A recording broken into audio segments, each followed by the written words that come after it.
This is Kelly Ward, and I'm here to talk about mastering thrifting and flipping.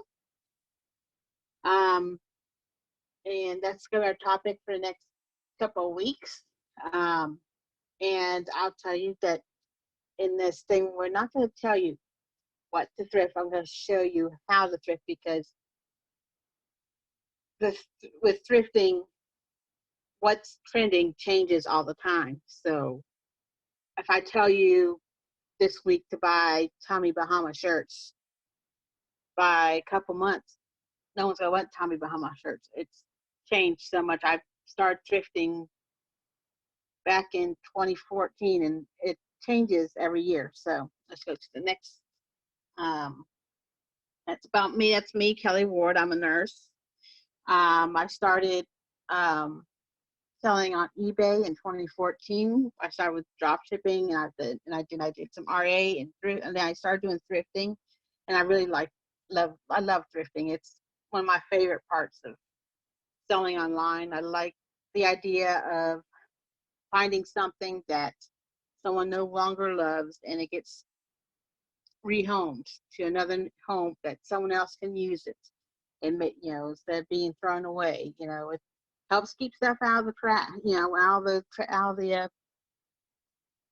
garbage. We gotta protect the earth and recycle. Every time we recycle, well, we got reuse. If you're not you want it, find someone who does, and that's what I like about thrifting. Okay, next slide, please.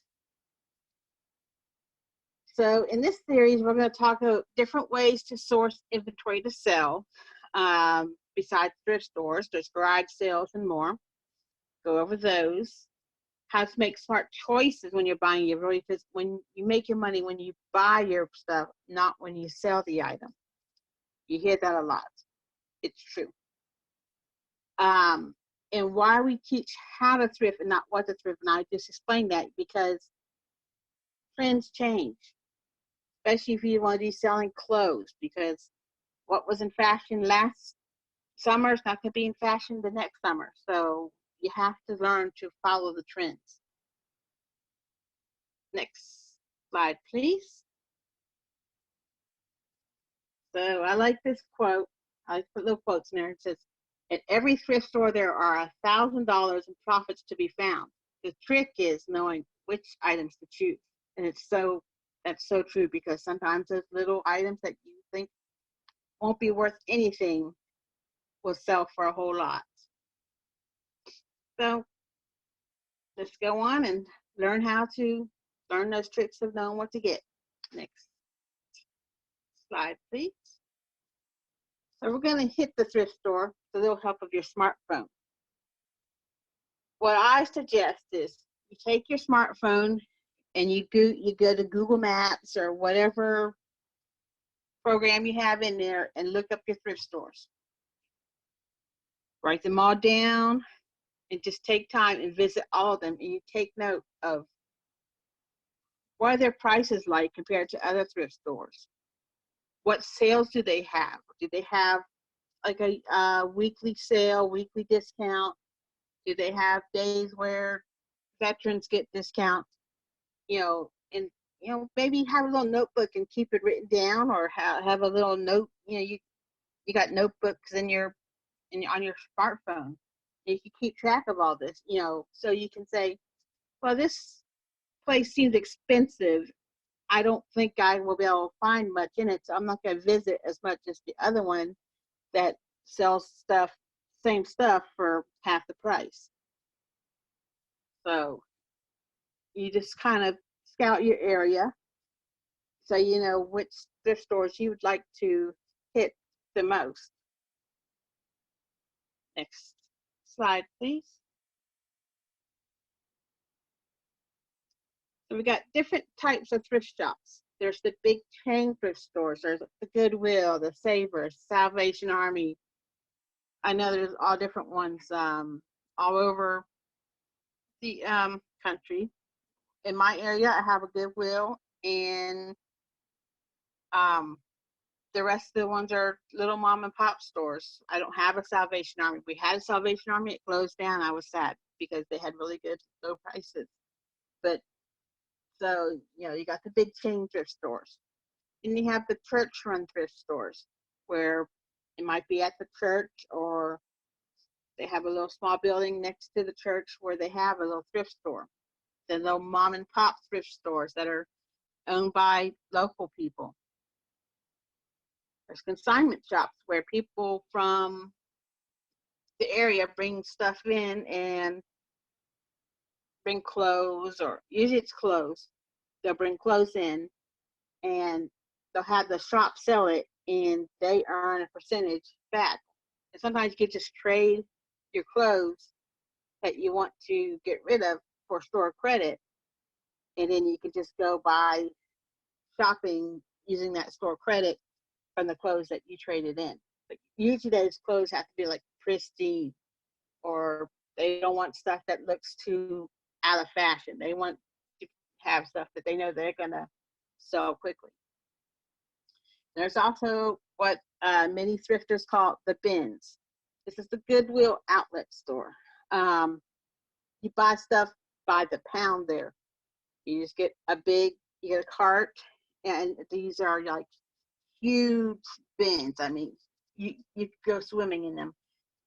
Huge bins, and you're just digging in there looking. I mean, they have everything that's just thrown in these bins. Usually this is stuff that hasn't sold at the other Goodwills, and they just send it to these outlet stores, and you're just digging in there and pulling stuff, looking for stuff.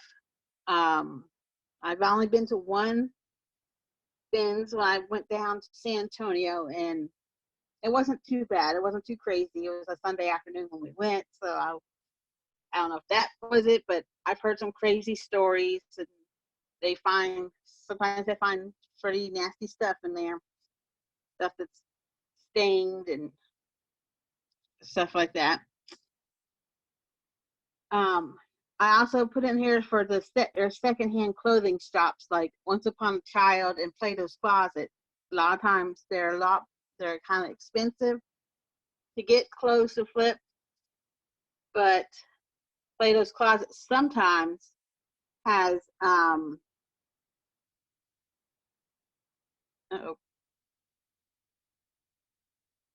Am I still on? Okay. Plato's Closet sometimes has like 90% off sales, or they'll have fill a bag sales, which is a good way to get some inventory cheap. Is you go, you pay like $10, and they'll give you a bag, and they'll have here's the inventory you can choose for the fill a bag sale. And Plato's Closet, lot for like the teenagers and the younger people, so you could get some of those.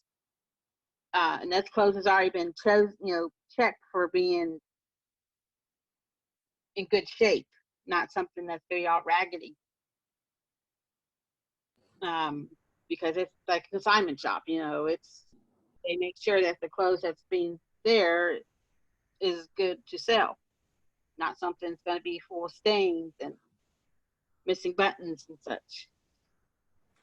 And I was going to add one other thing, Kelly.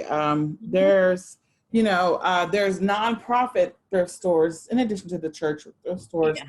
The nonprofits like the Battered Women's Shelter or the Homeless Shelter, or the homeless, the Veterans Shelter. In addition to like the Salvation Army, there's other types of I go to the nonprofits.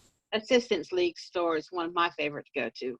Yeah, and so there's always, some type of. There's several nonprofits that run thrift stores as a way that they raise money and collect things, to save pets and stuff like that. All of these nonprofits. All right. Next slide. And say other avenues to obtain inventory. One of the big things is garage and yard sales. I'm down here in Texas. We have garage and yard sales year round. Some places don't have garage sales, but a couple months a year because of their weather, because it snows and no one's going to have a yard sale in the snow. But to find garage sales and yard sales, you can use apps like Yard Sale Treasure Map, Garage Sale Finder to help you find garage sales and yard sales. And a lot of people will go ahead on Thursday night. They'll go ahead and look on those apps and they'll map out routes and everything. And I mean, they're hardcore to get those garage sales and yard sales because you can get lots of stuff for cheap at garage sales and yard sales because people just want the stuff out of their house. Sometimes you get the people to have the eBay printouts, and they think they're eBay, but they're not going to, usually not going to get those prices for their items. There's estate sales. That's usually after someone passes and the family wants to, the family's gone through and picked out the mementos they want. Then they, sell off the rest of the stuff, and they sell the stuff right there in the house, and they have estate sales, and it's usually sometimes it's run by the family, and sometimes it's run by a company, and usually it's like Friday, Saturday, Sunday, and usually on Sunday they have it 50% off. But you can find estate sales at estatesales.net, not .com. It's estatesales.net. And a lot of people, you find good stuff there. I know someone who found someone's old Boy Scout uniform from like the 1940s, and he sold some of it for hundreds of dollars, and he paid like $3 for it at an estate sale. So that's a good place to find a lot of great stuff. There's church rummage sales. I love the rummage sales because they sell stuff. They just have all the stuff that's donated by the congregation usually. The ones around my area, they sell stuff, hats are 50 cents, shirts $1. So sometimes they have so much clothes, they're like, fill a bag for $5, and you can fill that bag full and get a lot of good inventory. You're picking, you can pick through and get some nice name brand stuff there. There's flea markets. Sometimes you can go to the flea markets and sell off the stuff that's gone stale in your inventory. And while you're there selling, maybe you have someone else watch your table and you go around and go shopping for more inventory. Local and online auctions. There's a place called HiBid, is for online auctions, HIBID. And I have a local one that's in my area. They put up auctions weekly, and I think they run through Sunday night, and then you have to pick them up by Tuesday. And usually there's a little extra fee for the auction that's added on, but that way you can, be able to go look for inventory. Say you have to work, you're not able to go to the Goodwill during the week. Well, you can go and look online at online auctions and shop. You can also go online and source off of eBay. There's people that does that too. They find people who don't know what they have and buy stuff that's really underpriced and then flip it for a higher price because that person doesn't know what they have. Storage lockers, people like the storage locker wars on TV. Yes, that's true. I know lots of sellers that they go and buy storage lockers, and they have a bunch of different avenues to sell their items. They even do auctions on YouTube where they put together lots, and people are bidding on their on those lots on YouTube, and then they just mail it to them so they can get inventory that way. There's lots of different ways. Dumpster diving, there's people who do that, where they go to the dumpsters behind. I personally don't want to do this, but they go to the dumpsters and go and jump in there and find stuff to sell. They go to like the 99-cent store dumpster, and they go to the Dollar Tree dumpster, and then the Dollar General dumpster. You just have to make sure that it's legal in your area. Some places it's not legal. House clear outs. This is where like someone's been evicted from their house. They got all their leftover stuff that's at the house that they weren't able to take with them. The landlords, they hire companies to clear out these houses. And they're like, I don't care what you do with it. And a lot of these people who do these house clear outs, they go through and pick out the good stuff and they sell it. They sell it on, eBay and Mercari and all the other different sites, because that's inventory. It's a way for them to, and they're getting paid to do it at the same time because the landlord pays them to clear out these houses. Yeah. So they're getting paid I was to going inventory. I was going to say I've done that because I have rentals, and I did a house clear out, and the person had put a bunch of stuff in the attic. And so when they went up into the attic, they were like, well, we have all these miniature Christmas houses and all these miniature Christmas people in a whole city. What do you want me to do? And everything was in the boxes, Ooh. everything. And it was probably worth, a few $1,000s worth of stuff that they had put up in the attic. And I sold it. I think I sold all of it together for like $400 or $500.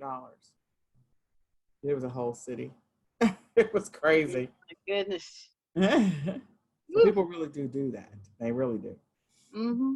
And then there's also Facebook Marketplace. You can go shopping off of Facebook Marketplace and Craigslist and stuff like that. There's just lots of different ways to obtain inventory to go thrifting besides the thrift stores.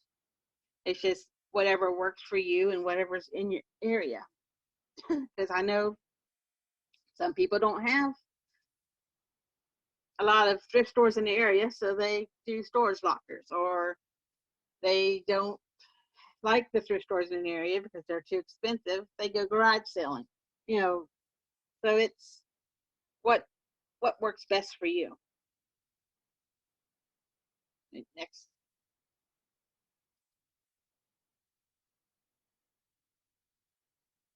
So now, after you found your thrift stores, we're going to talk about saving more when you go shopping. So use these tips to help get your inventory at a lower cost. Hit the sales.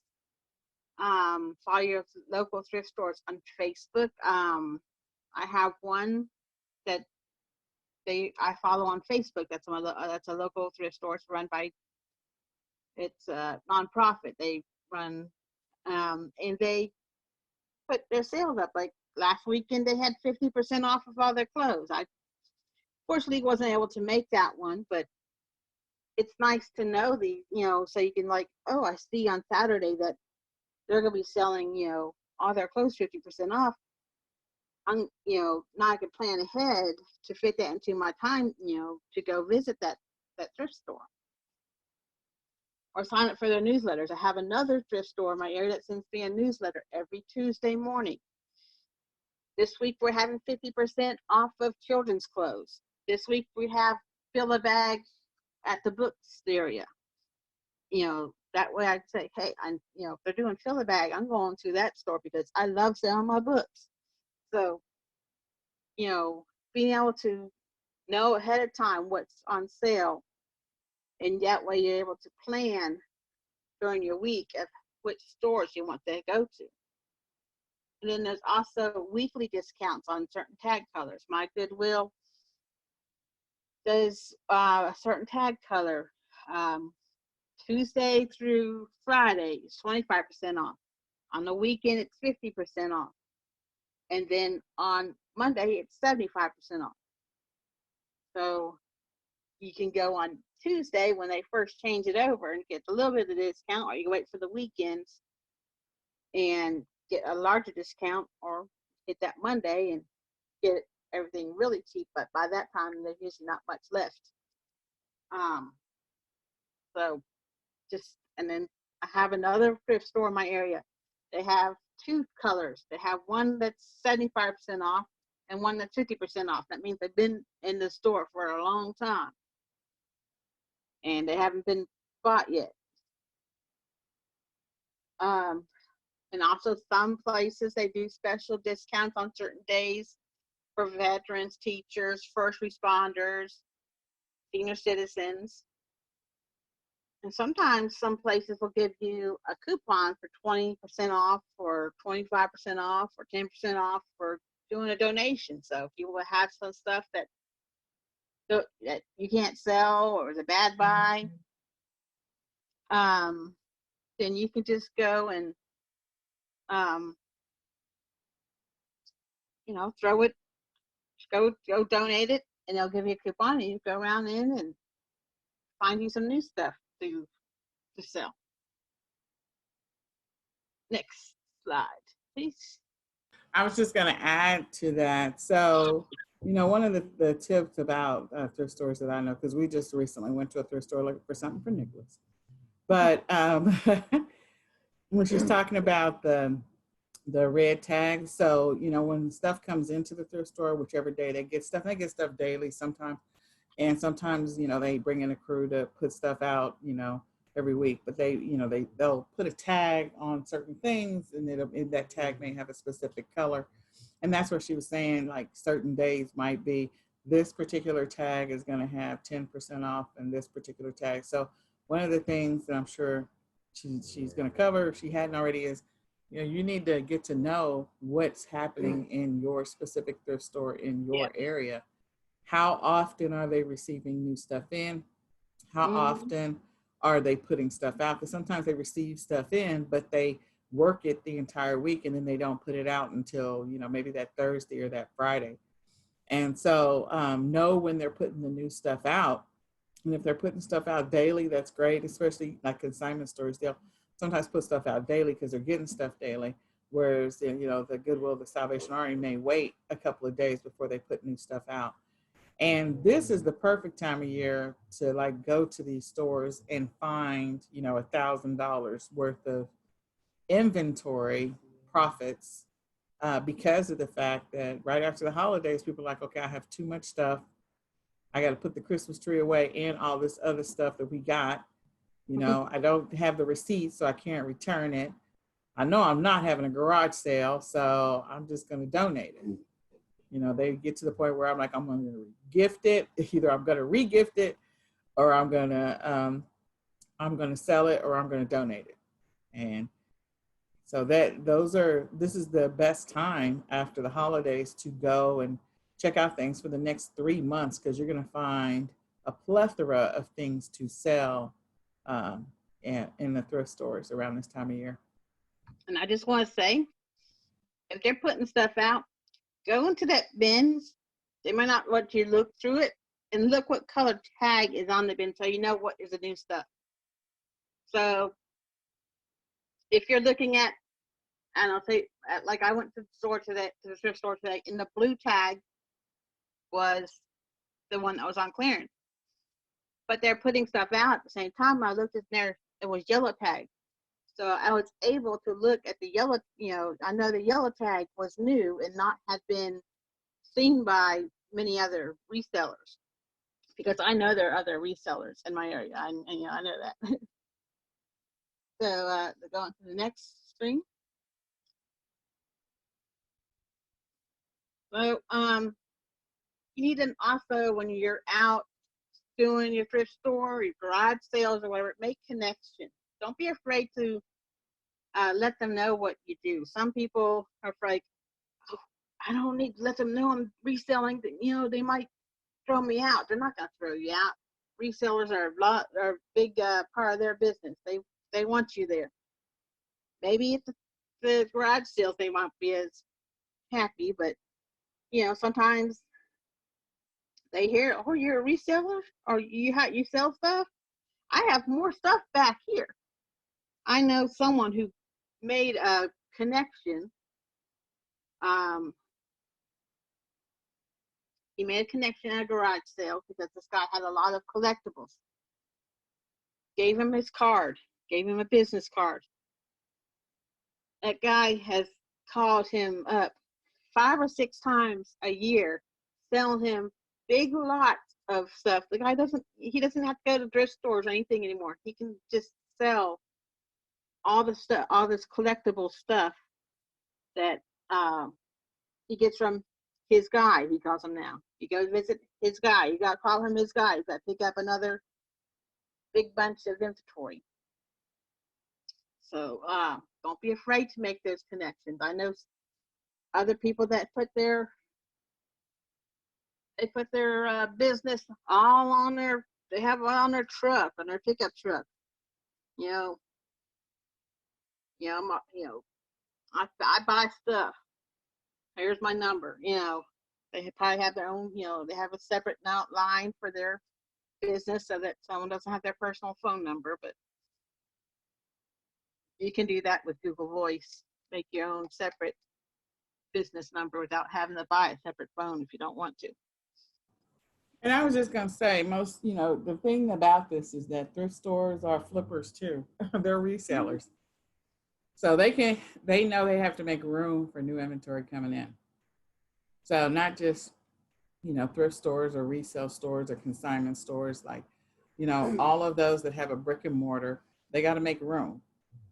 People who are selling on eBay or maybe selling, a garage sale, one of the strategies I use is if you're having a garage sale and you've posted it on eBay, is I reach out to that person.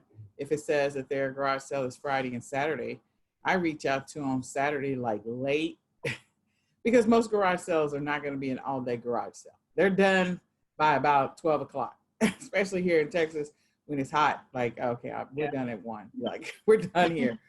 They don't want to be out here in the sun all day. It's hot and all that other stuff. So they're not going to have like a garage sale till 6 o'clock at night.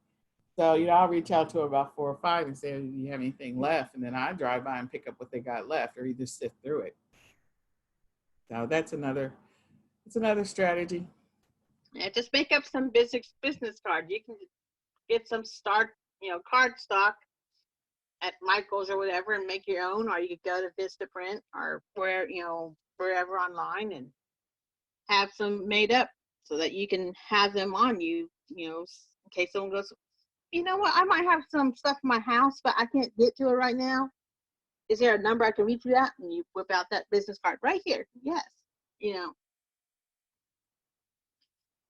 So they can get hold of you and maybe, might get connection and they can be giving you stuff for a couple times. I'm going to say, when you start listing, start with stuff around the house so you can learn how the site works and shipping works before you go buy a bunch of inventory. Because you might have limits, like eBay will limit you to, in the beginning, to maybe, at first, some people only get 10 items they can list on eBay. So start with what you have around the house first so you can learn how the site works, so you can learn how to comp. We're going to talk about that next, how to look up prices so you know where to, list your stuff, because you might think this dog that you found, it looks old, so it must be worth money, and you try to sell it and it doesn't sell for $5, but for $5, and you spent $3 on it. So you didn't make anything on that, did you? No, not after fees and stuff. So you have to learn how the site works, how shipping works, so that you can be able to do this and earn money and not be losing money. Next slide.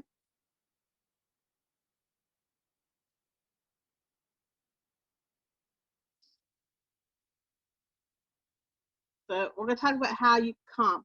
This is what you might hear people say, I need to comp this item. So you go look up the items using the apps such as eBay, Amazon Sellers app, or there's an app called What's It Worth. When you're in the stores, you could just type in the item and it'll pop up.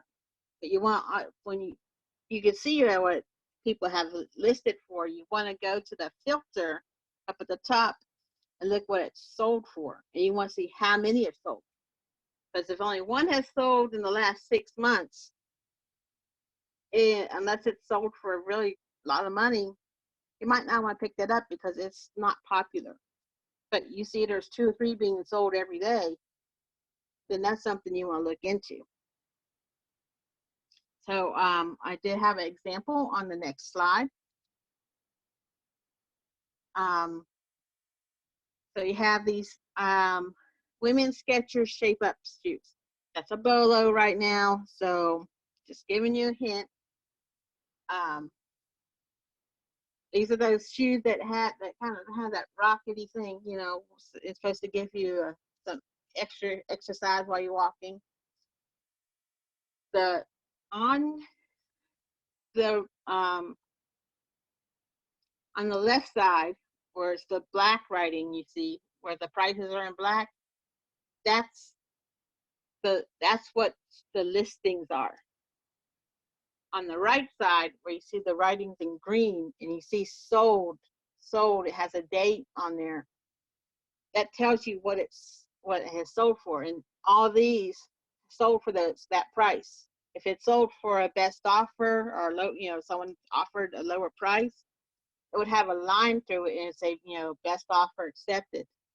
And there's a way to look at what the best offer is. You go to it's like called Flipper Tools, but you can't really do that when you're out in the wild. You can do that when you're back at the house on your computer doing research. So, and you can see these shoes, you know, they had one on the 31st. I'm sure there was more if you could scroll down. Had one on the first, 2 sales on the second, and those boots are a totally different thing. But so those shoes sell pretty regularly. So that's a pretty good thing if you find those shoes at a good price to flip it. And you can look over here and it tells you if it's pre-owned. There's, you know, only one over here on the listed side is new, and it's selling for about double. So that's just a way you have to look to see not what it's listed for. You have to see what it's selling for, what people are buying it or, you know, paying for these items. And you can see not only one of them have free shipping. A lot of them are charging for shipping, especially with items that are heavier than a pound. Most sellers have started to charge for shipping, and people pay it because they want those items. Next slide. Okay, I'm going to debunk the myths. You've seen the post on Facebook that you can get rich selling Disney Black Diamond VHS tapes, or you can get rich selling Beanie Babies. Wah, wah, wah, wah. That's not true. Look at the Beanie Babies. These are what they sold for. Not they're listed for. Some of them are listed for like $10,000 for this Princess Diana purple teddy bear Beanie Baby. That's a lot of times seeing those. If you see it sold for $10,000, it means a lot of times it's money laundering that's going on. So you have to really look to see what it's selling for. If you see in the news, Pyrex is selling, you know, get out your grandmother's old Pyrex dish. It's selling, you know, and you have to look online and make sure that what the news people are saying is true, because sometimes they don't understand that it doesn't work that way. And, you know, you see the Disney, this is Beauty and the Beast here. You see, oh, $20. Well, that's an unopened one. An unopened one sold for $14.99. Open ones, this was 2 of them, sold for $5. You know, unless you're getting them for, you know, a quarter, that's not really a big enough profit to waste your time with it, because, you know, you guys think how much your time is worth when you're doing these listings. You know, you don't want to be listing stuff that's only going to get you $2. You want to make sure that you're, you know, using your time wisely with what you're listing. Okay, next screen.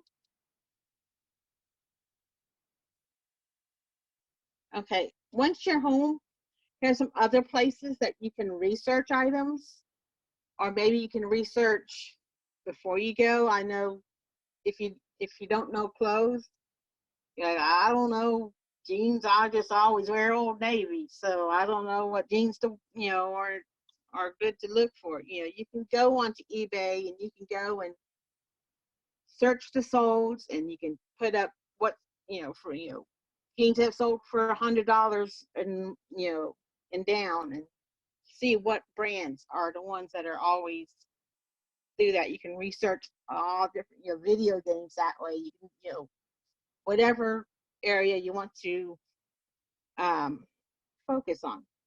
There's Terapeak, which shows eBay sold.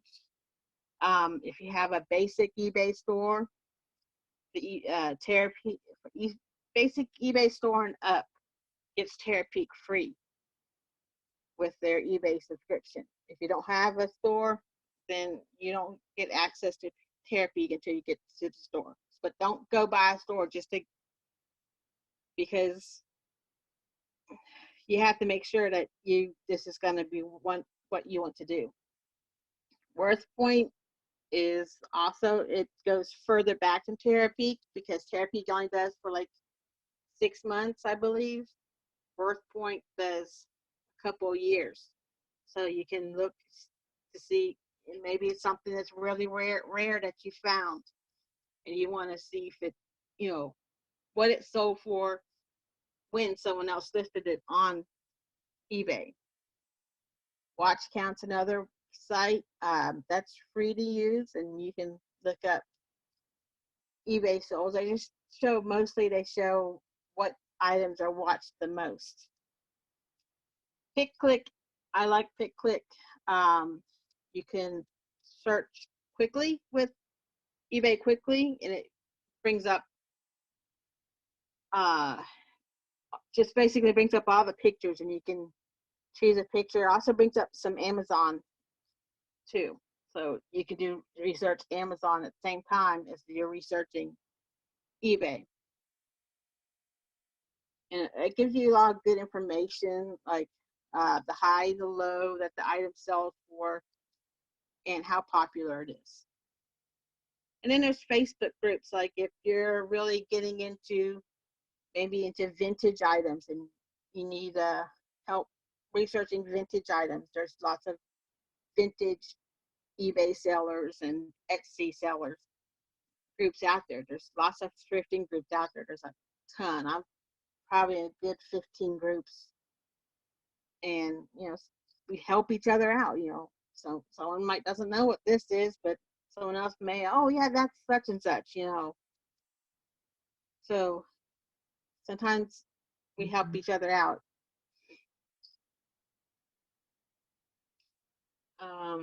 Next,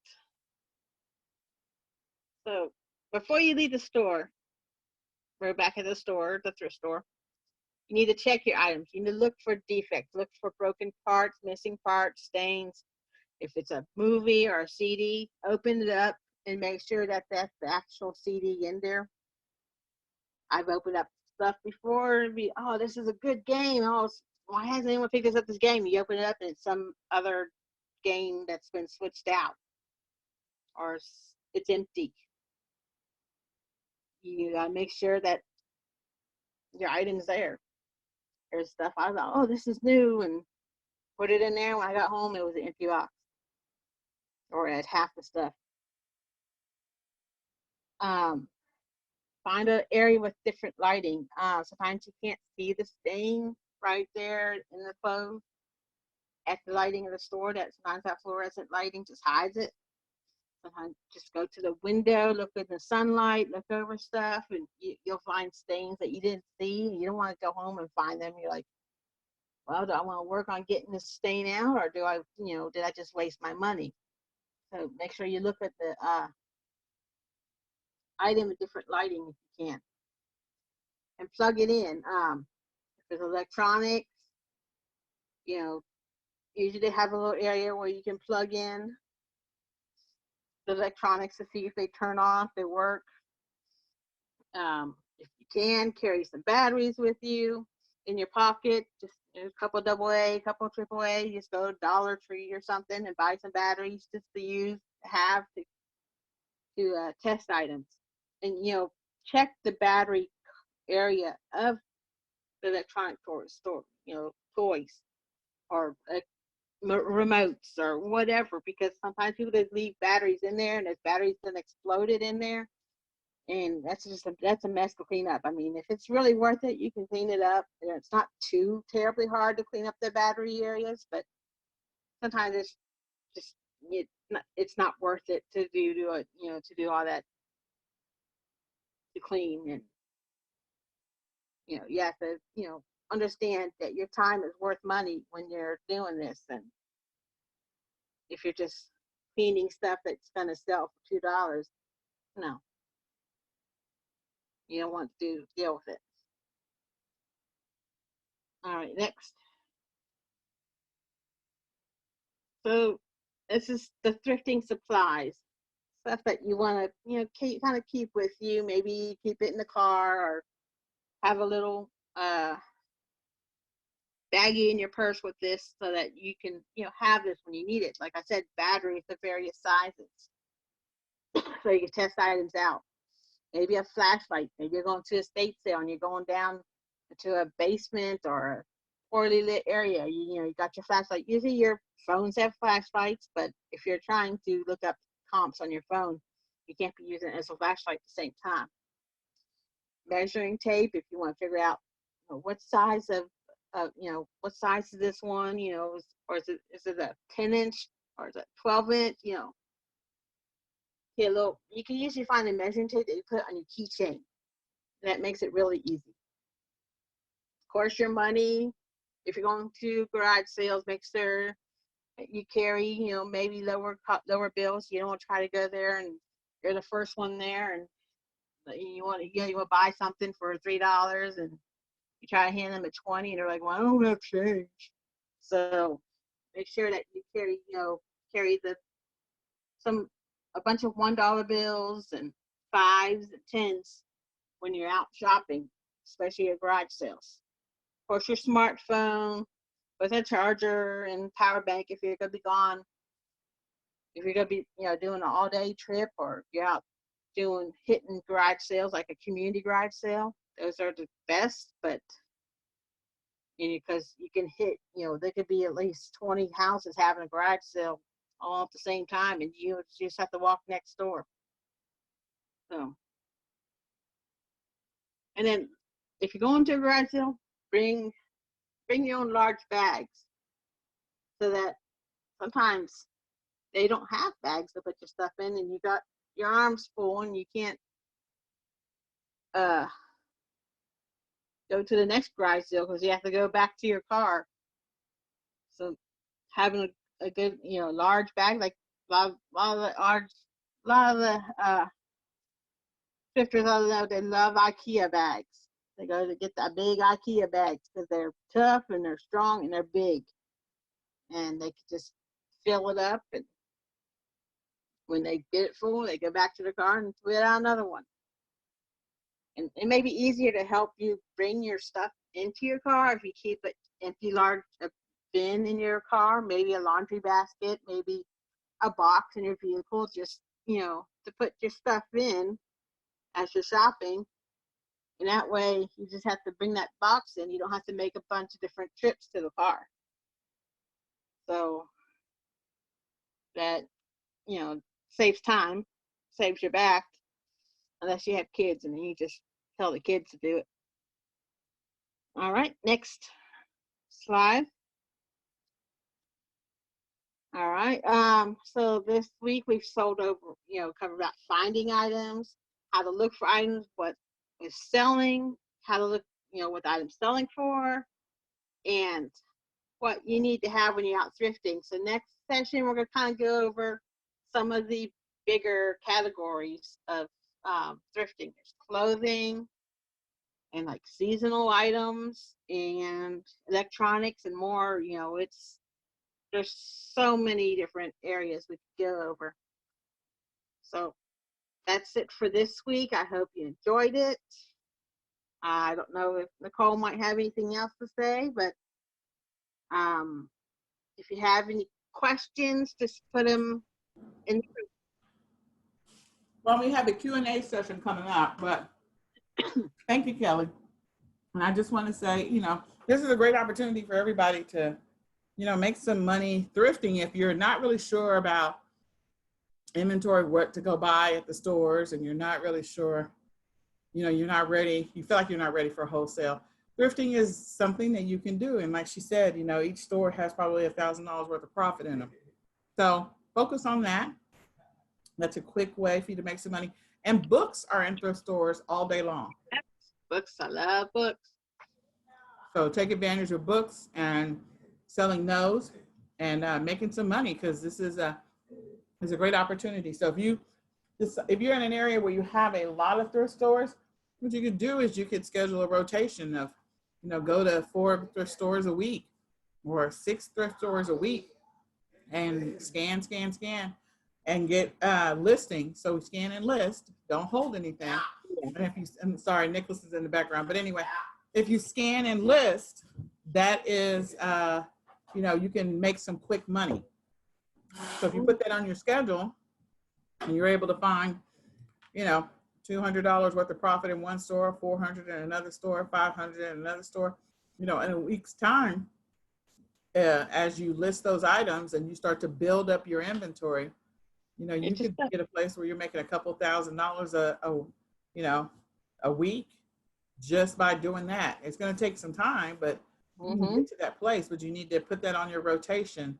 There are YouTube channels where that's all they do is they go through different places and they just do a rotation of those specific stores, and then they'll go outside of their typical zone every once in a while and then come back and hit those stores again, and they make a lot of money.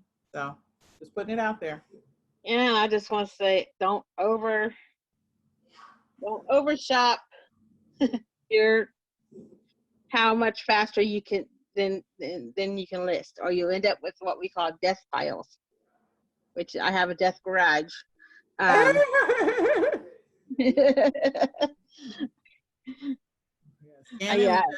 But make sure you're, look for things that are profitable. And if you don't have the storage space, don't overdo it. If the rank on something is super horrible, yeah, you may not want to pick that up. But if it's not super horrible and you are willing to list it on multiple platforms, then you definitely can make some money. Oh yeah. Yes, ma'am. All right.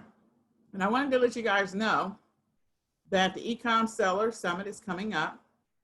We're going to start, where do we sell the thrifting items? So I sell thrifting items, and Kelly can add to that. You can sell them on eBay.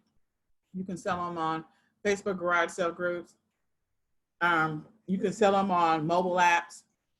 And you can also sell some of them on Amazon, believe it or not, especially some of the books. So you can sell them on a few different platforms in order to get rid of them. Because again, most thrift stores are flippers too. So meaning that the concept of they've received some inventory and they're selling it for a profit. They're not buying things brand new is what I'm getting at. So yeah, those are the platforms that I would sell. Go ahead. eBay, Etsy, Mercari, Poshmark. Grailed is for men's clothes. Depop, Declutter. There's thousands. There's Prairie Grit. Oh gosh. And we will go through some of those next week. You can always come back and listen to the replay on some of them that we've already named. But next week we'll go through that. But the biggest thing is to get out there, get a schedule that's going on a regular basis. Decide what you're going to do. Decide that you're going to go into the thrift store and you're going to commit 1 hour. So, and maybe you can't stand for long periods of time. So maybe you say, okay, on Mondays, I'm going to hit this thrift store and I'm going to stay in there for 1 hour. Or I'm going to get to a goal of, I need to find, $500 in profit. If I don't, I'm going to go to the next thrift store that was on my list. So maybe you have 7 on your list, but this week you only hit 5 of those 7 because you hit your quota on what you're looking for in profit. So you're going to be strategic about what you're doing, and you got to be intentional about it as well. But definitely get out there and scan, and you can scan and list, install all of those apps on your phone. So then that way you can list from your phone while you're in the store and start getting some traction on the item that you're selling. And, figure out what your tracking mechanism is going to be to track that inventory. And if you can get those things that are low hanging fruit, meaning they have a really decent rank, they're still in the top 5% of the rank of the range for whatever category. If it's listed that way on Amazon, it'll definitely move on some of the other platforms. So just make sure you diversify on where you list it. That way you can get more eyeballs on it and get it out the door. And there's lots of, they've started coming out with a bunch of software to where you can list on that software and it automatically lists on 2 or 3 platforms at once. So once you get used to one platform and learn other platforms, you'll be able to cross post and then be able to have, because eBay, a lot of millennials don't shop on eBay, they shop on Mercari. So if you want to have more ways to get to those people, more eyes on your items, then you have to learn to cross post. Yeah, you're gonna have to get used to cross posting, and then that way you can get rid of the inventory a lot faster. Mm-hmm. So, but if you can figure out what your system is going to be as far as inventory you receive in, maybe your strategy is, I'm going to go after smaller inventory because I don't want it to take up a lot of space. I'm going to create, storage bins or whatever, or a shelving system in my house. And then that way you can figure out, get your rotation of this item sold. And because you do also need to remember, if you're going in the stores and scanning and listing for an hour every single day consistently, when you come home, you're going to have sales. You're going to have to get that inventory to the person who bought it. So then you're going to have at least an hour of shipping and or customer service. So factor all of that into the operations of your business. I kind of gave you some simple numbers. The reality is, the more you're out there going to different thrift stores, the more money you're going to make. So, put together a schedule and put together a goal of how much you want to have scanned and purchased to monetize for reselling, and then try to hit those targets every single week or every day.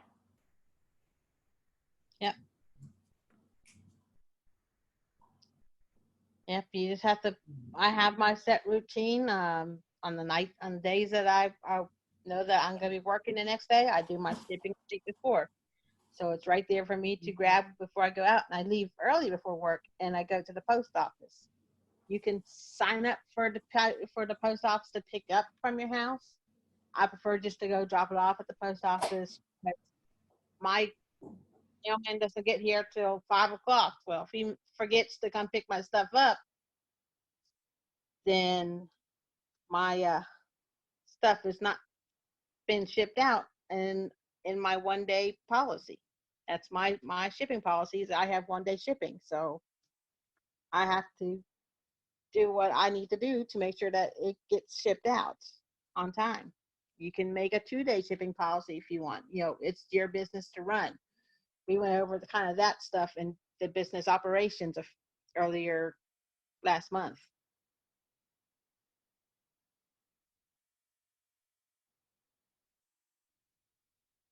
My house looks like a thrift store too, Hazel. It is crazy. The whole bottom place of the house. I think that's why my kids and my family mostly live up the stairs. They just come down to the kitchen to eat and run back upstairs.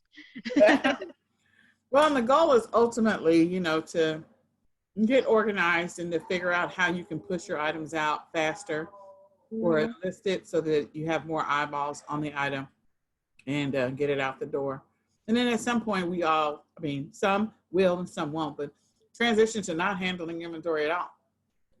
So, but handling inventory, some people like the activity of sourcing because it's great exercise. Sourcing and shipping, that's all great exercise, and it's also great busy work. And some people love interacting with whatever they're doing in their business to make money. And others are like, okay, I don't want to handle any inventory. So if your goal is ultimately not to handle any inventory, you'll get there. But if you're okay with that, then figure out how to organize and systemize it so that it's easier to store, easier to access, easier to find, easier to get shipped out. You know, maybe Hazel, you got some grandkids and you can get them to come over 3 or 4 times a week to ship some stuff out for you. Or if you want to do that because you enjoy, you know, the activity of shipping stuff out to customers, that's great. But I am a streamline chick. So I'm trying to find other people to help me do this so I can do more of it and make more money. So just an idea, just a thought. Well, Kelly, you shared some great stuff. Thank you.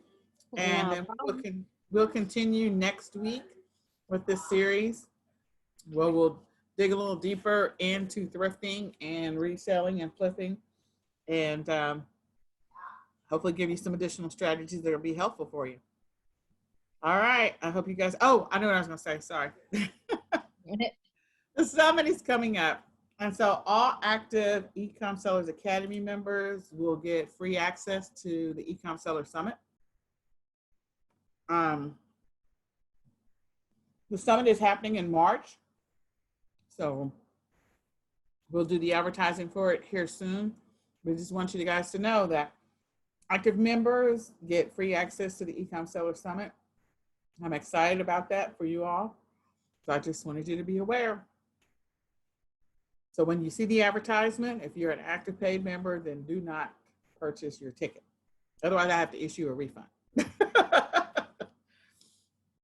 All right.